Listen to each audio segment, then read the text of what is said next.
Hi everyone, and welcome to Imran.Family Kitchen. Today we are going to show you a classic American Waldorf salad recipe that is made using the key ingredients of apples, grapes, celery, and walnuts, which are dressed in a creamy mayonnaise dressing. This recipe was first created in the 1800s at the Waldorf-Astoria Hotel in New York City, and is still a firm favorite in many households, especially during the holidays. So let's begin the recipe now.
To add extra sweetness, we like adding raisins to the salad, but you can try adding other dried fruits of your choice.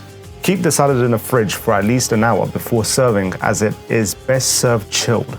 Waldorf salad is traditionally served on fresh lettuce leaves and can be enjoyed on its own or as a delicious side dish. This salad is really fresh, creamy, and delicious, and perfect for the summer, so why not give it a go? And with that, catch you in the next one.